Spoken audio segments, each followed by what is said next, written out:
Donc, j'ai actuellement en ligne de l'antenne internationale Madame Wafa Bassim, notre ambassadrice égyptienne, ex-ministre adjointe des Affaires étrangères de l'Égypte. Madame Wafa Bassim, Madame l'ambassadrice, vous êtes toujours la bienvenue sur l'antenne internationale.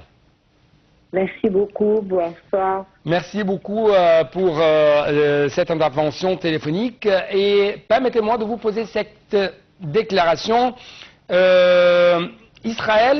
Israël utilise l'arme de feu contre les Palestiniens dans la bande de Gaza. C'est ce qu'a déclaré Monsieur le Président, qui a souligné que ça représente une violation, une contradiction avec si je peux dire, hein, le slogan brandi par les Occidentaux concernant les droits de l'homme et l'humanité.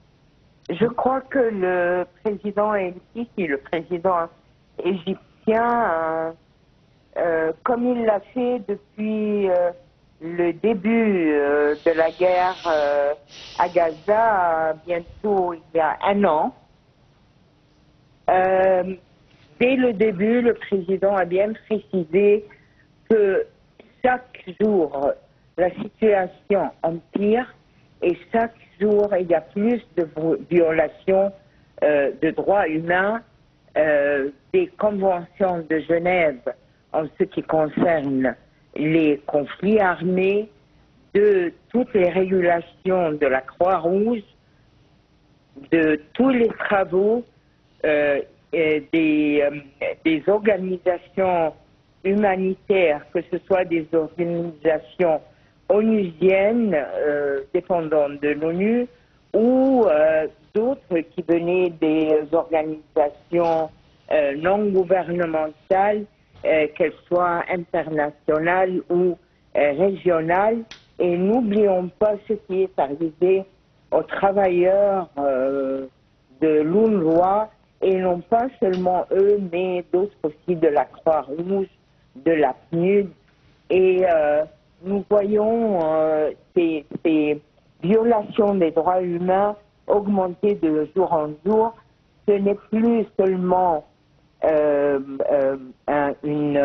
comme on dit, des tueries en série, des bombardements qui visent des établissements civils comme les hôpitaux, les écoles, juste nommer ce que vous voulez, vous trouverez là une violation, qui est ce qui a conduit un pays comme l'Afrique du Sud et d'autres pays qui l'ont tout de suite joint de lever une demande d'enquête et même de tribunal auprès de la Cour internationale de la justice en ce qui concerne un crime de génocide. Oui. Le crime de génocide maintenant est arrivé jusqu'à, disons, faire exprès de sujeter les habitants de Gaza, quel que soit leur âge, à une famine claire et nette. Oui. C'est pas seulement la famine, il y a aussi le manque d'eau potable, le manque des principes d'hygiène, disons, de base, les plus simples. Et puis finalement, comme on l'a vu, maintenant il y a une propagation de la polio entre les enfants palestiniens. C'est bien sûr seulement le fantôme de la mort qui attend les habitants palestiniens de la bande de Gaza qui sont depuis presque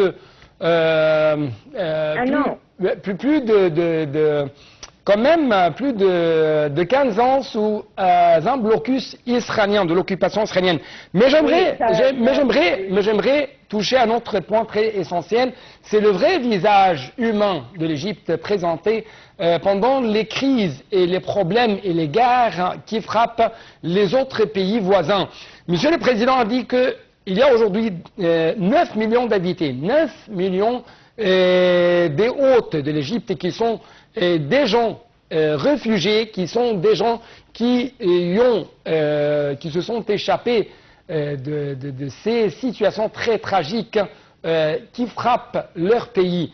Aujourd'hui, l'Égypte essaye toujours avec tous les problèmes mondiaux, régionaux et leurs retombées économiques sur l'Égypte. L'Égypte essaie toujours, si je peux dire, d'embrasser toutes les races, tous les êtres humains qui souffrent de nombreux problèmes dans leur pays.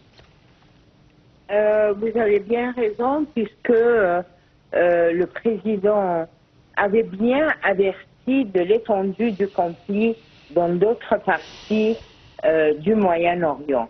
Mais si vous regardez un peu la scène régionale, maintenant, je crois, les crises, que ce soit politiques, économiques, des conflits armés, des guerres civiles, n'ont épargné n'importe quel pays tout autour de l'Égypte, que ce soit ce qui se passe à Gaza, maintenant que cela s'étend dans la Cisjordanie, au sud, vous avez tous les problèmes du Soudan. Au début c'est de la mer Rouge, vous avez ce qui se passe au Yémen et qui maintenant, les Houthis sont en train d'attaquer et de poser une vraie menace sur le bon déroulement de la navigation, que ce soit à l'entrée du Bab el-Mandab ou de la mer Rouge, ce qui a un impact certainement au passage du canal de Suez. Nous avons des problèmes en Libye qui deviennent de plus en plus graves, et la Libye, c'est vraiment, c'est presque l'Égypte, non seulement à cause du voisinage géographique, mais n'oublions pas les relations humaines de famille, de commerce, les mariages, tout cela. Et puis, il y a aussi, n'oublions pas le risque que présente l'intervention de forces extérieures dans les affaires de ce pays, de la Libye. Ouais, Madame l'ambassadrice, bien sûr, Steinmeier a souligné les défis qui entourent l'Égypte dans la mer Rouge, la sécurité de la mer Rouge, ainsi de suite, et c'est retombé, ou l'insécurité plutôt dans la mer Rouge, s'est retombée sur l'Égypte. Mais ce qui m'a beaucoup attiré l'attention, c'était ce point. Monsieur Steinmeier s'est dit très intéressé ce qu'on appelle le dialogue national et la communauté civile égyptienne qui essaie toujours d'avoir la main dans les politiques, les différentes dimensions de la politique adoptée par l'État égyptien. Comment vous avez suivi cette réaction de monsieur Steinmeier à propos de ce point? Écoutez, M. Steinmeier, qui en sa personne est un grand ami de l'Égypte, on le connaissait déjà comme ministre des Affaires étrangères dans le temps, il y a presque 12, 13 ans, 15 ans même. On le connaissait, il était très compréhensif, il avait en général des positions positives qui étaient bien, qui appréciaient bien tous les efforts égyptiens en ce qui concerne le rétablissement de la paix dans la Palestine. Ouais. Mais aussi, on l'a connu comme membre du Parlement, Et maintenant, si vous regardez bien la visite, c'est une visite, je dirais, compréhensive. Comme président de l'Allemagne fédérale, bon, c'est pas la même chose que le chancelier, mais aussi il a une place morale très importante dans son pays.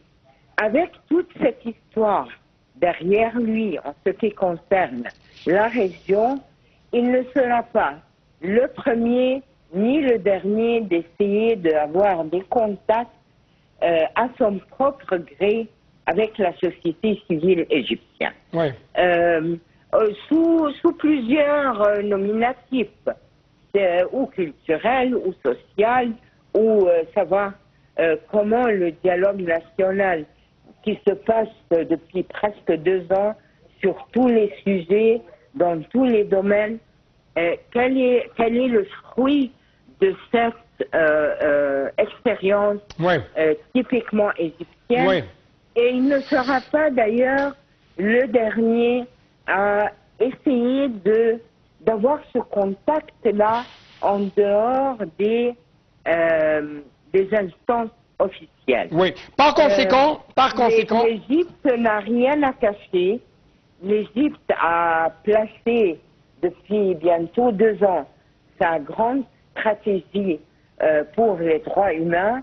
Nous voyons beaucoup de décrets et de lois décrétées ou en train d'être décrétées au Parlement en ce qui concerne les procédures pénales.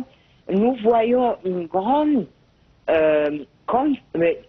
nombre d'organisations non gouvernementales égyptiennes qui travaillent dans tous les domaines. Oui. Donc, c'est une image que nous sommes fiers de présenter, sans quand même permettre à ce que cela touche à la souveraineté d'un pays, ni à la volonté de son propre peuple. Oui. Madame l'ambassadrice, par conséquent, on trouve que il y avait une révélation de la part de M. Steinmeier concernant qu'il y a une volonté allemande pour faire une sorte d'extension dans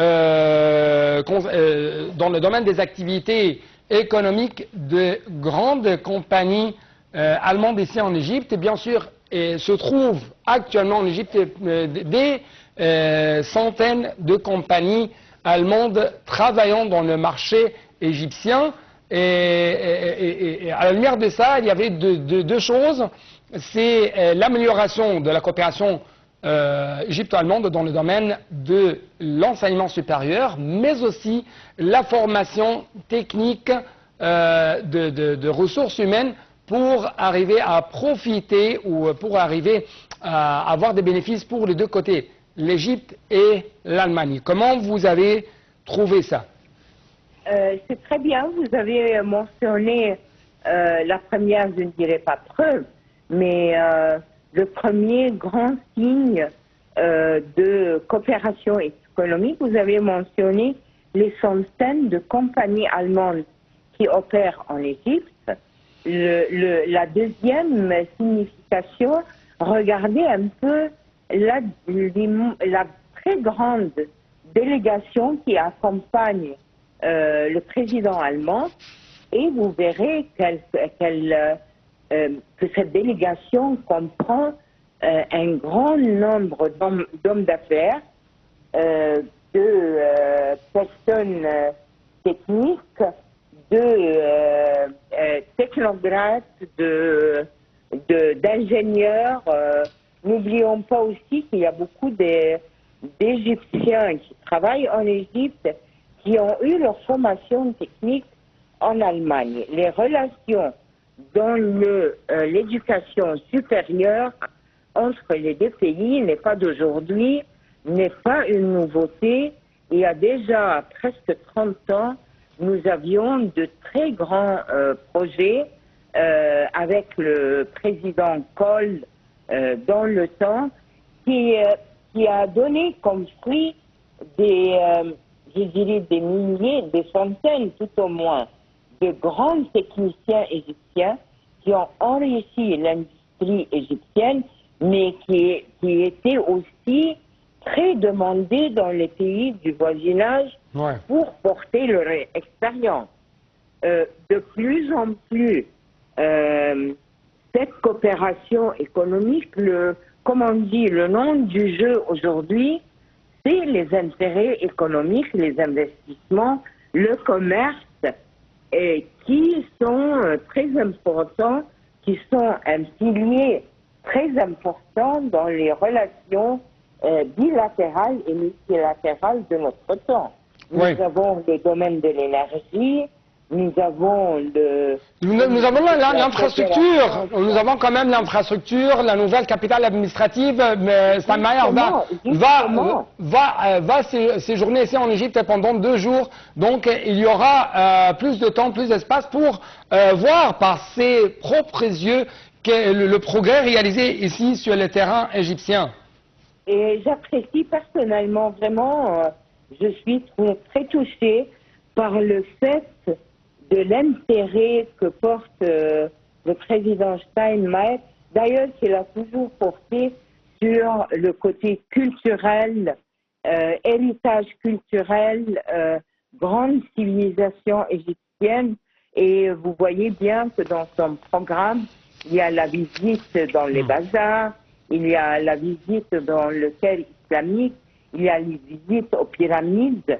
Et il a bien envie de se balader dans les rues, dans les grands quartiers culturels égyptiens, quelle que soit leur nature et leur couleur. Mais aussi, nous avons cette Égypte moderne qui dispose d'une infrastructure tout à fait sophistiquée et disponible, convenable quand même à toute nouvelle activité économique de la part de l'Allemagne ou quand même de la part des autres pays du monde. Je dois vous remercier infiniment pour de tels éclaircissements et donc, chers téléspectateurs, très rapidement, je dois vous rappeler que Monsieur le Premier